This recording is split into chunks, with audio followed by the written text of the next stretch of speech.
Sir चकराना या फिर चक्कर आना बज़ात खुद कोई बीमारी नहीं, लेकिन ये किसी बीमारी की अलामत भी हो सकती है। उमूमन वर्टिगो मरीजों को चक्कर आने से अपने इर्द गिर्द का माहौल घूमता हुआ महसूस होता है। कभी ये चक्कर मामूली नौयत की होती है और कभी ये शदीद हो सकती है, यहाँ तक कि अपने रोजमर्रा के उमूर अंजाम देने से कासिर हो जाते हैं।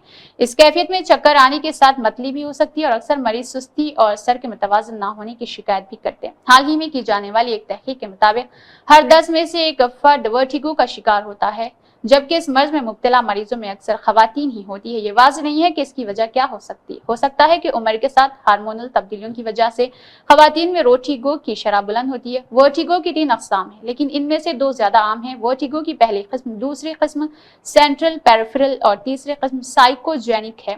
पेरिफेरल वर्टिगो की एक वायरल इन्फेक्शन है। ये वर्टिगो कान के अंदरूनी हिस्से को, जो कि तवाज़ुन कायम करने को कंट्रोल करते हैं, इसको मुतासिर कर देता है। इस किस्म से जो हिस्से मुतासिर होते हैं उन्हें कहा जाता है वायरस। इसको भी मुतासिर कर देता है, जो कि इस न्यूरो दिमागी खलियात के दरमियान और कान के अंदरूनी हिस्से में वाक़ होता है। ज्यादातर केसेस में पेरिफेरल वर्टिगो की तकलीफ कई दिनों से लेकर हफ्तों तक रहती है और फिर खुद ब खुद ठीक भी हो जाती है। ताहम इलाज के ज़िमन इन्फेक्शन और मतली या क़य रोकने के लिए मखसूस अद्वियात तजवीज़ की जा सकती है, जबकि माहिर अमराज कान, नाक, गले से कान का मुआयना भी नागुज़ैर है। सेंट्रल वर्टिगो दिमागी आसाब से मुतल्लिक़ा किसी मसले के सबब हो सकता है।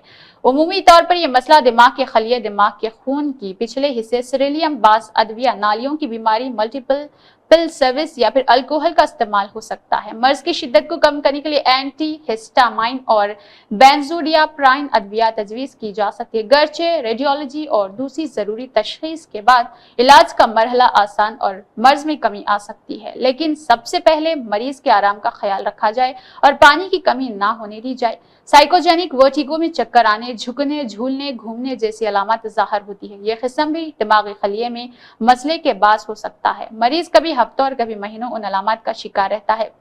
बाज़ केसेस में ये मर्ज खुद ब खुद ठीक हो जाता है और कभी मखसूद अद्विया तजवीज़ की जाती है। वर्टिगो की चाहे जो भी किस्म हो, ज्यादातर मरीज बगैर किसी इलाज के अच्छे होते हैं, लेकिन इसका मतलब ये हरगिज नहीं है कि मुआलिज से रुजू न किया जाए।